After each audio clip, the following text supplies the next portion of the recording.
Alright guys, welcome back to Story at Bedtime. We are on chapter 6 of the Sorceress, The Secrets of the Immortal Flamel. The man's enormous bulk filled the front seat. He swiveled around to look at them, through the glass separating the driver from the passengers, and the twins realized that it wasn't fat that made him so large, it was muscle. A sleeveless black and white striped shirt stretched tightly across his massive chest, and he was so tall that his smooth-shaven head brushed the top of the car's cabin. His skin was a deep, rich brown, matching the color of his eyes, and his teeth looked almost too white to be natural. There were 3 short, horizontal scars on each cheek, just below his eyes. "You're barely in the country, and you've managed to stir up quite a hornet's nest," he said, his voice a deep rumble. "On the way down here I spotted some things that haven't walked this earth for generations." He grinned. "I'm Palamedes, by the way." Then he shook his head. "And don't ever call me Pally." "Palamedes?" Flamel asked in astonishment, leaning forward to get a better look at the driver. "Palamedes, the Saracen knight?"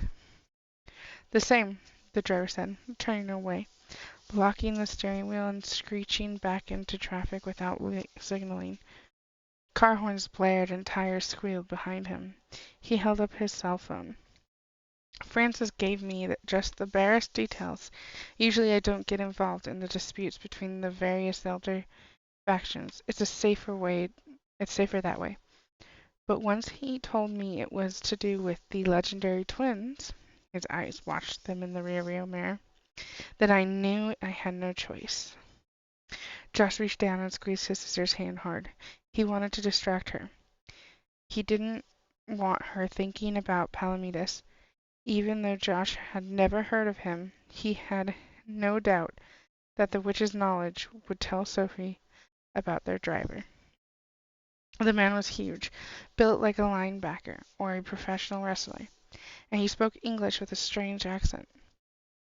Josh thought it might even be Egyptian. 4 years ago the entire Newman family had traveled to Egypt. They'd spent a month touring the ancient sites, and the man's Lilliputian accent was similar to the ones he'd heard then. Josh leaned forward for a closer look at the man. Massive short-fingered hands gripped the steering wheel, and then he noticed that the man's wrists were thickened and his knuckles swollen and hard with calluses. Josh had seen similar hands on some of the sensei he'd trained with. They were usually signs of someone who had studied karate, kung fu, or boxing for years. "Hang on," Palamedes made an illegal U-turn and headed back the way they'd come. "Just sit back and stay in the shadows," he warned. "There are so many cabbies on the street that they're practically invisible. No one even looks at them. And besides, they won't be expecting you to return this way." Josh nodded. It was a clever strategy. "Who are they?" he asked. Before Palamedes could answer, Nicholas suddenly stiffened, staring out the window. "You see them?" Palamedes asked in a deep rumble. "I see them," the alchemist whispered. "What?" Sophie and Josh said simultaneously, sitting forward, following the alchemist's gaze. "The 3 men on the opposite side of the street," he said shortly. A trio of shaven-headed, pierced, and heavily tattooed young men swaggered down the center of the road in their stained blue jeans, dirty t-shirts, and construction boots. They looked threatening, but not particularly otherworldly. "If you squint," Flamel explained, "you should be able to see their auras." The twins closed their eyes to little more than slits, and they immediately saw the ugly gray tendrils of smoky light that flowed off the trio. The gray was shot through with purple. "Cuckoo booths," Palamedes explained. The alchemist nodded. "Very rare. They are the Offspring of a vampire and a torque mudra, Flamel told the twins. They often have tails. They're mercenaries, hunters, blood drinkers, and as dumb as dirt. Palamedes pulled up beside a bus, shielding the car from the kookaboos. They'll trace your scent as far as the church. Then it will vanish. That will confuse them. With luck, they'll end up arguing with one another and start fighting. The car slowed, then stopped at the lights as the lights changed. There at the traffic lights, Nicholas whispered. Yes, I passed them on the way down here, Palomino said. The twins scanned the intersection, but saw nothing out of the ordinary. Who? Sophie asked. The schoolgirls, Palomino rumbled. Two red-haired and pale-skinned young women were chatting, waiting for the lights to change. They were alike enough to be sisters, and seemed to be wearing school uniforms. Both were carrying expensive-looking handbags. Don't even look at them, Palomino warned. They're like beasts that they can sense when they're being watched.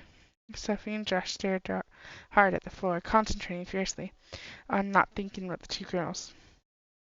Nicholas picked up a newspaper he'd found on the back seat and held it up in front of his face, focusing on the most boring item he could find, the international exchange rates.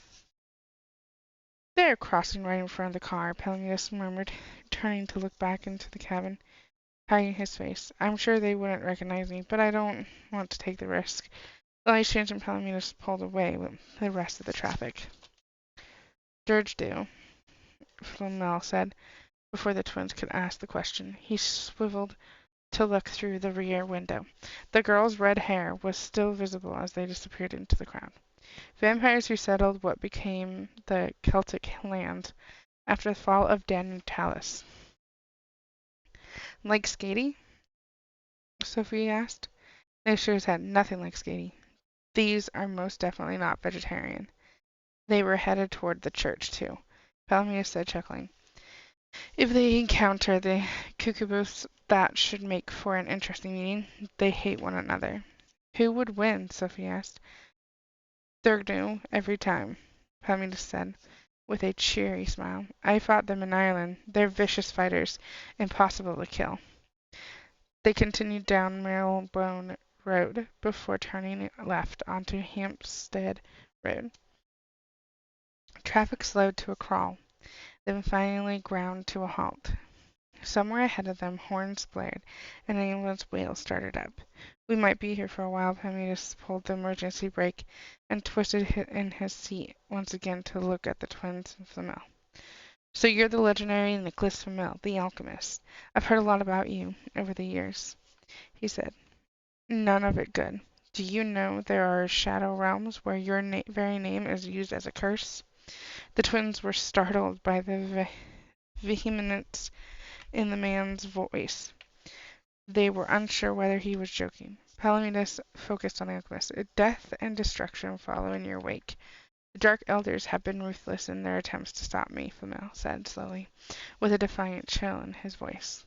As do fires, famines, floods, and earthquakes. Palomino rumbled on, ignoring the interruption. What are you suggesting? Nicholas asked pointedly, and for an instant there was a whiff of mint in the back of the taxi. He leaned forward, resting his elbows on his knees, hands clasped to a tight knot. I'm suggesting that perhaps you should have chosen less populated places to live out your long life. Alaska, maybe, or Mongolia, Siberia, the outback, or some far reaches of the Amazon. Places without people, without victims. An icy silence descended on the back of the car. The twins looked at one another, and Josh raised his eyebrows in silent question, but Sophie shook her head imperceptibly. She pressed her index finger to her earlobe. Josh got the message. Listen, say nothing. Are you suggesting I've caused the deaths of innocent people? Flamel asked very softly. Oh, yes. Color flushed Flamel's pale face. I have never, he began. You could have disappeared from this world, Palomino pressed on, deep voice vibrating through the cab. You faked your own death once. You could have done it again and made a home some place remote and inaccessible. You could even have slipped into one of the shadow realms, but you didn't. You chose to remain in this world. Why is that? Palamedes asked. I have a duty to protect the Codex. The alchemist snapped, genuine anger in his voice, the scent of mint stronger now, filling the air. Car horns started to blare again, and Palamedes swiveled in the seat, released the brake, and drove on. A duty to protect the Codex, he repeated, staring straight ahead. No one forced you to become the guardian of the book. You took the role gladly without question, just like all the other guardians before you. But you were different from your predecessors. They went into hiding with it. But not you. You stayed in this world, and because of that many humani have died. 1 million in Ireland alone. More than 140,000 in Tokyo. Killed by D and the Dark Elders. D followed you. And if I had surrendered the Book of Abraham, Flamel said evenly, then the Dark Elders would have returned to this world, and the earth would have learned the true meaning of the word Armageddon. Ripping open the shadow realms would have sent shock waves across the earth, bringing with it hurricanes, earthquakes, and tsunamis. Millions would die. Pythagoras once calculated that perhaps half the Earth's entire population would be destroyed just by the initial event, and then the Dark Elders would have come pouring back into this world. You've met some of them, Palamedes. You know what they are like. You know what they are capable of.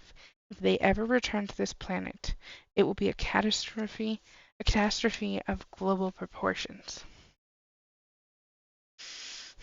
They say it will herald a new golden age, the driver replied mildly. Josh watched Flamel's face for his reaction. D had made the same claims. That is what they say, but it is untrue. You've seen what they've done as they've tried to take the book from me. People have died. D and the Dark Elders have no regard for human life, Flamel argued. But have you, Nicholas Flamel? I don't like your tone.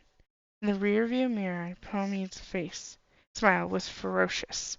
I don't care whether you like it or not, because I really do not like you, nor those others like you, who think they know that what is best for this world, who appointed you the guardian of the Humani. I am not the first. There were others before me. There have always been people like you, Nicholas Flamel. People who think they know what's best, who decide what people should see and read and listen to, who ultimately try to shape how the rest of the world thinks and acts. I've spent my entire life fighting against the likes of you. Josh leaned forward. Are you with the Dark Elders? But it was Flamel who answered. His voice was scornful. Palamedes is the Saracen knight. He's not taken sides in centuries. He is similar to Hecate in that respect. Another of your victims, Palamedes added. You brought ruin to her world. If you dislike me so much, Flamel said icily, then what are you doing here? Francis asked me to help, and despite his many faults, or perhaps because of them I consider him a friend. The taxi driver fell silent. Then his brown eyes flickered in the rearview mirror to look over Sophie and Josh, and of course, because of this latest set of twins. He added. Sophie broke in and asked the question that was forming on her brother's lips. What do you mean the latest set? You think you're the first? Palamedes barked. A laugh. The alchemist and his wife have been looking for the twins of legend for centuries. They've spent the past 500 years collecting young men and women just like you. Sophie and Josh looked at one another, shocked. Josh lurched forward. What happened to the others? He demanded. Palamedes ignored the question, so the boy rounded on Nicholas. What happened to the others? He repeated, his voice cracking as it rose almost to shout. For a single heartbeat, his eyes blinked gold. The almost looked down, then slowly and deliberately peeled Josh's fingers off his arm, where he had grabbed him. Tell me! Josh could see the lie forming behind the Immortal's eyes and shook his head. We deserve the truth, he snapped. Tell us. Flamel took a deep breath. Yes, he said finally. There have been others. It is true, but they were not the twins of legend.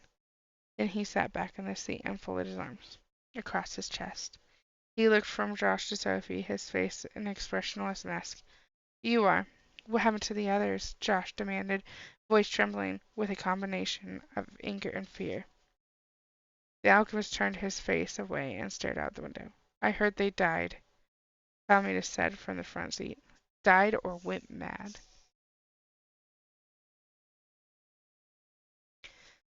Alright guys, that brings that chapter to an end. We'll see you next time for chapter number 7. Have a good night.